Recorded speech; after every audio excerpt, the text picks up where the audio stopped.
Hey everyone, welcome back to the Half Soybean channel. My name is Sharon and I have another Merry Sewbean episode for you today. It's not a sewing video. I'm sorry, but I've just kind of run out of my sewing juice today and I thought I needed to do something else, but hopefully it's still fun. I thought we would do some punch needling today and I don't know, maybe just have a chat while I do that. I'm actually not entirely sure if I would have officially launched with an email. My half soy pins, they are now available to purchase on my website and I'm just so proud of how they've turned out. I think they just look so adorable.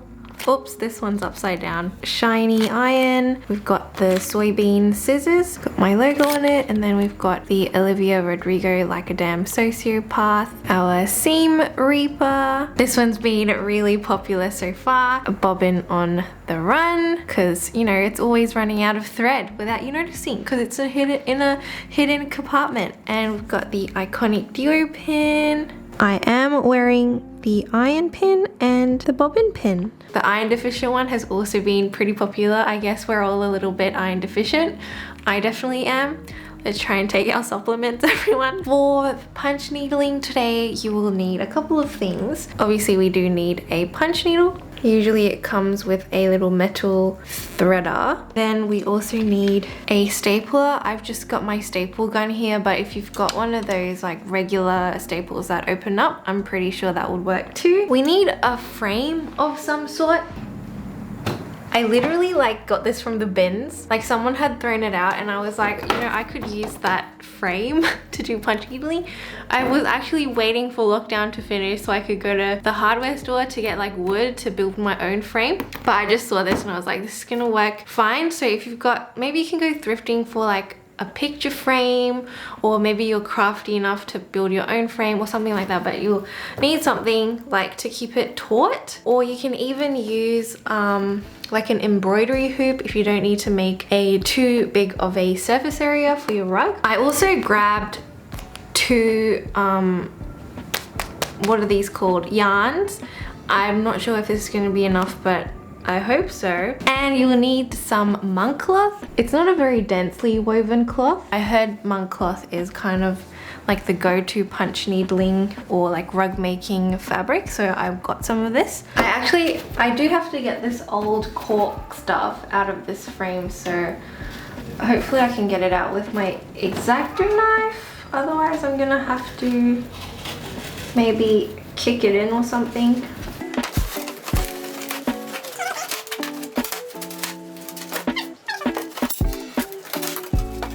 Just got my frame. Look at that. Okay, so I'm just gonna get my cloth and cut a section that fits the frame. I was stuck on rug top for a bit and I really wanted to make one, and then I've also seen Jenna, she made a pretty cool rug, Jenna Phipps, and I was really inspired to make one as well.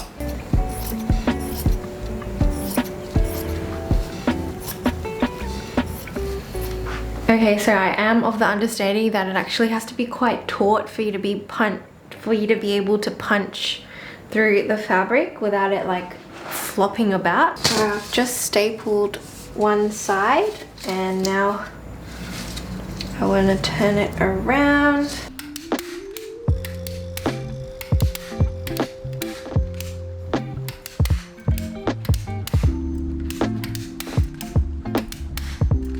Okay, my monk cloth and my frame is all ready, so I'm going to show you how to thread the punch needle. I've also got my threader here, and what we want to do is stick it in from the metal side and put your thread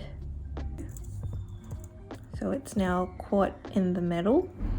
Just want to pull that through so it comes out the other side. So our threads come out, and then back to this metal side. So from the outside you want to stick in the threader again, and you pop your thread in through there again and you pull it out, and there is our threaded punch needle. I don't think I've even explained what I want to make, but I want to keep it really simple because I don't want to spend like 10 million years on this and get stressed. So I'm going to stick to a very simple checkerboard pattern. So I'm just going to grid this up. So I started and then realized I didn't record. So you basically get your threaded punch needle and then you stick it in. Then you start going. The direction you're going, the point should face that way, like the open side of the needle. Just keep going.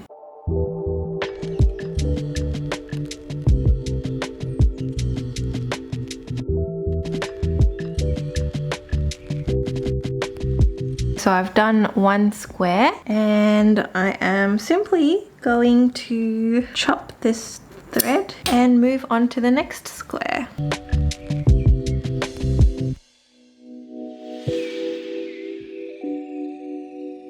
This is like the rug side, and then, oh gosh, the other side is like the punch-in-y side, whatever it's called. Anyway, I'm realizing this is like so much of a bigger task than I had originally anticipated, and I just don't know why I do this to myself. Like, oh man, it's like my downfall, like underestimating how long things are gonna take for me. I don't know why I do this. It happens to me like all the time, like not just craft stuff, but like at work as well. And I'm just like, the other thing is you always want to make sure you've got enough string unraveled from the ball, because if it's too tight then it'll start undoing all your loops into the fabric. So just watch out for that, I guess.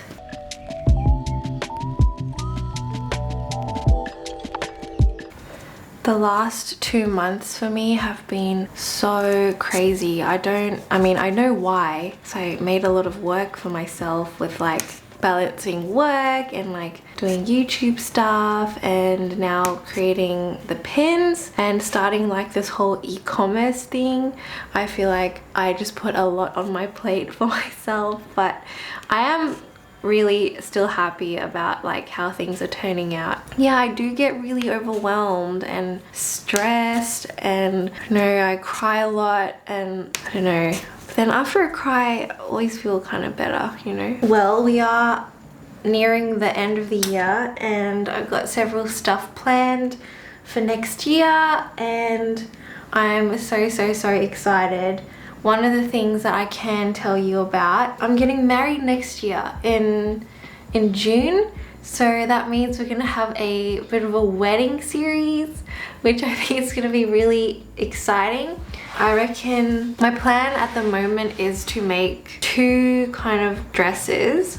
I'm gonna have a really small low-key wedding, but I think I'm gonna make my own dress. So that'll be a few videos. I'm not sure if I'll be making anyone else's outfits, but I'm sure we'll have some like wedding decor stuff. I never really expected myself to marry so young, but it just happened that I found a really amazing partner early on while I was young, and I'm really grateful that, you know, it's happened this way. But yeah, I remember thinking back when I was in my first year of university, and I was like, gonna, you know, have fun and not even worry about getting married and stuff until I'm like 35. We actually got to wedding planning quite late. We've only left ourselves like 7 months really to plan, maybe 8 months.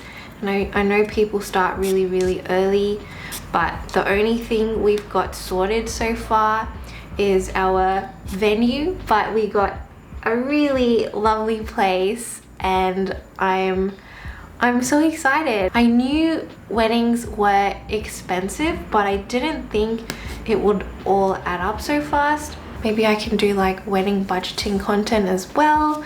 Also want to do some like small business stuff, because now that I've got like this half soy pin stuff going, I feel like, you know, I've experienced a big chunk of what it is like to be a small business owner.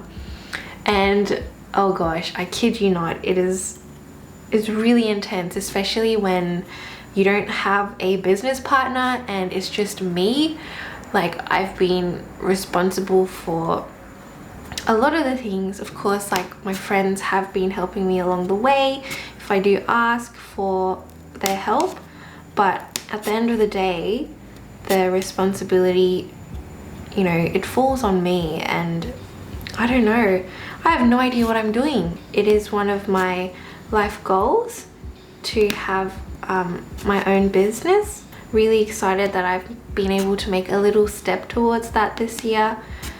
And I can't even remember what my New Year's resolutions were.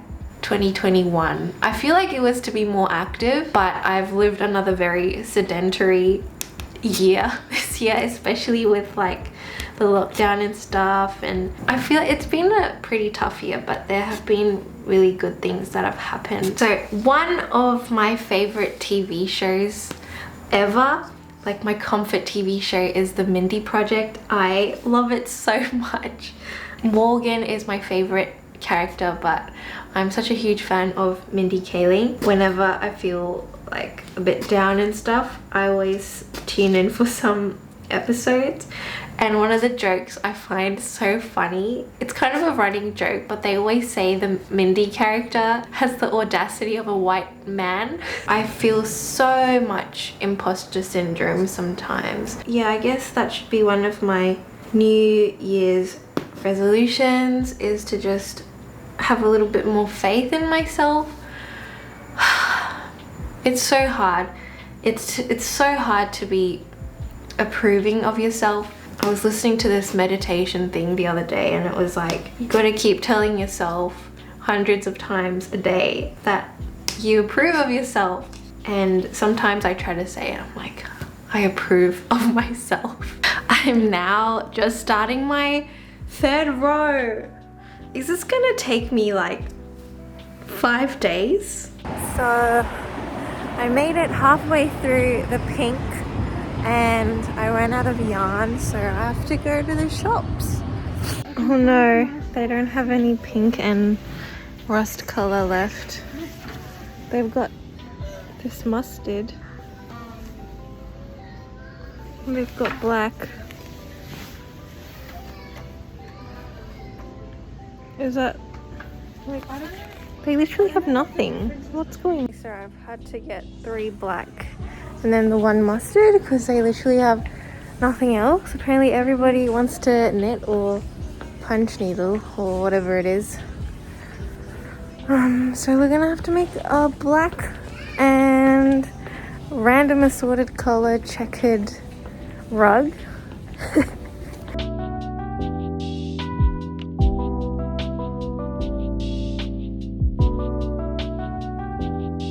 I filmed something to make these like little clay trinket dishes, and this one as well, it's like 2.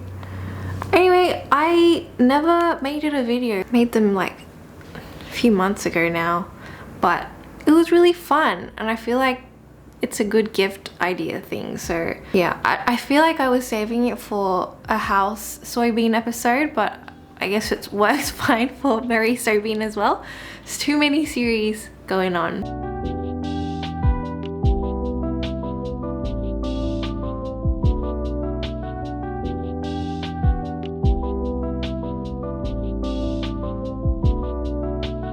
I'm wearing a hat because my hair's really crazy today. Overall, I think it looks okay. There's some parts of it that's a little bit sparse. And I don't know why, because the back is like very tightly woven, but apparently not enough. I think something needs to be done with the edges, which means I'm gonna pull it off of this frame. Okay, I got it off the frame. It's like a blanket. I'm just gonna give the edges a bit of a trim because I think it's a little too long.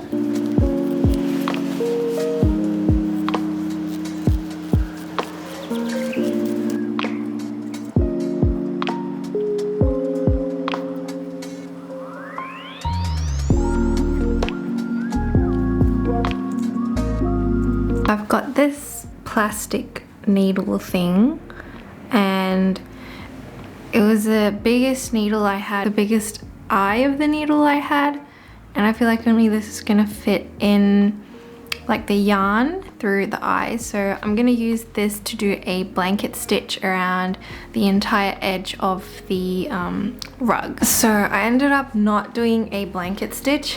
I just did like a wrap around. However, I only got to doing like 20 centimeters of it, and I think for this video I am just gonna give up on this rug. Just taking me way too much time than anticipated, so I will finish it on my own time, but it was very fun and I enjoyed doing it. I just need to move on to doing other things at the moment. So that's that. Maybe if you do a smaller scale rug, you can probably finish it way sooner. Hopefully in some future videos I'll be able to show you the finished rug.